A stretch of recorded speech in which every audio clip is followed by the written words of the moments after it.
Welcome to In Real Time. So, this is a podcast that I'm creating as I'm moving along through my healing journey to just share the wisdom that I've gained throughout this process. So, this podcast is really for people who are similar to me, who are just really tired of pretending that they're okay when they're not, and who's also just tired of people telling them just to move on when their body hasn't caught up yet. I am a mom. I am a woman of faith. I am someone who loved deeply. I am someone who lost deeply, and I had to learn to sit with the pain instead of running from it. I am speaking from the other side of healing, and I'm also speaking from the inside of it in real time. One of the best decisions I ever made for myself throughout this journey is to sit with the pain. And I told myself I'm going to sit with the pain because I am going to change myself. I'm going to change my patterns. I'm going to improve as a person. But the only way I'm going to be able to do that is if I sit with the pain so that I don't carry this with me. For most part of my life, I used to run from pain. So pain for me meant movement. So if something hurt, I stayed busy. If I felt abandoned, I searched for reassurance. And if I felt uncomfortable, I explained, over-explained, or reacted.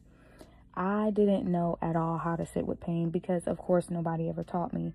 It's not something that people really teach you to do.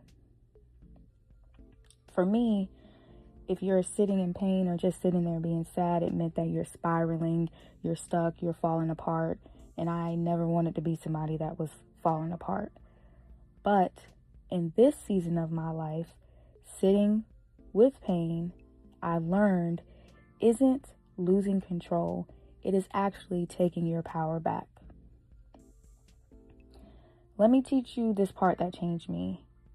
Pain is not emergency. It is actually information. And when we don't know how to sit with it, we start to do things to escape it.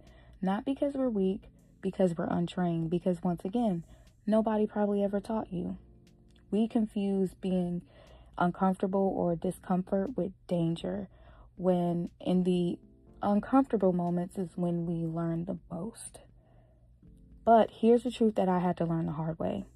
Pain does not stay because you feel it. Pain stays because you don't.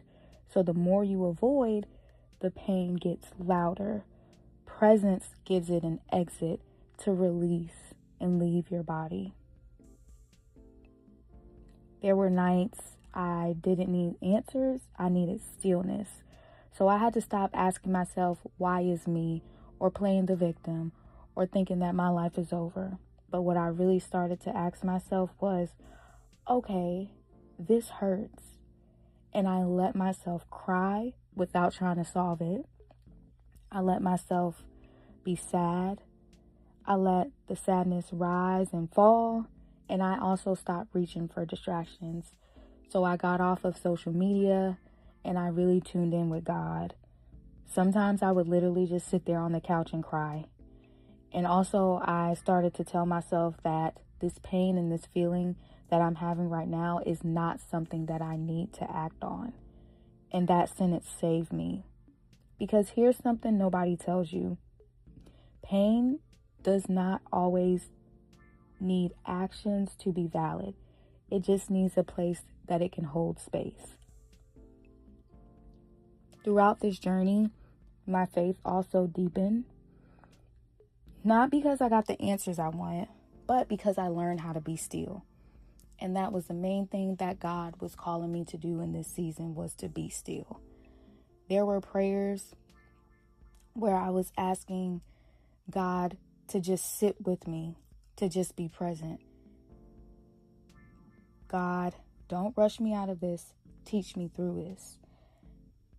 And what stillness has taught me was that clarity doesn't come from urgency. It comes from regulation. And regulation comes with revelations. So when we are more regulated, we have more revelations about ourselves and be able to learn things about our wounds and why we act the way that we do. But we need clarity for that. And clarity comes from being still. So let me just teach you some ways that I learned from personal experience about how to sit with pain. Step 1, slow your body first. Before you try and understand your thoughts, slow your body down. That means sit down, sit on the couch, stand there if you need to. For me, it was sitting on the floor in my closet. Pain lives in our nervous system before it lives in our mind. So you just need to find somewhere, plant your feet, and breathe. Allow your body some time to catch up to what you're feeling. Step 2, name the feeling without judging it.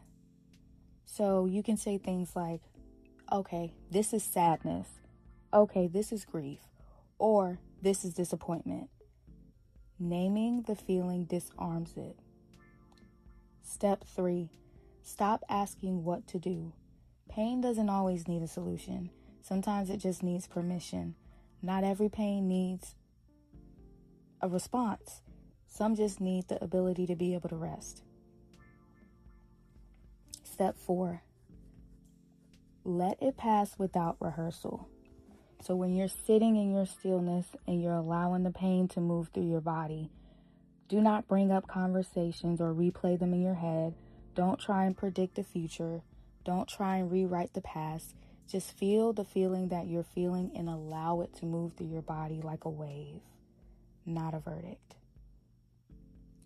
When I stopped running from pain, my reactions softened, my anxiety quieted, and my need for validation faded because I became regulated enough to where I validated myself.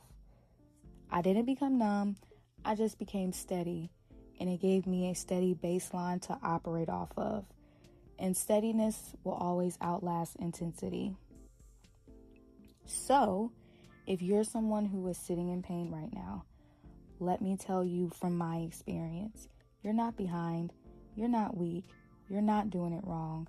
Stillness isn't stagnation. Waiting isn't failure, and pain isn't punishment. You're doing the work that most people avoid to do, and it's changing you even if you don't see it yet. This is what actual growth looks like in real time. So thank you for being here. We will take this journey one honest moment at a time.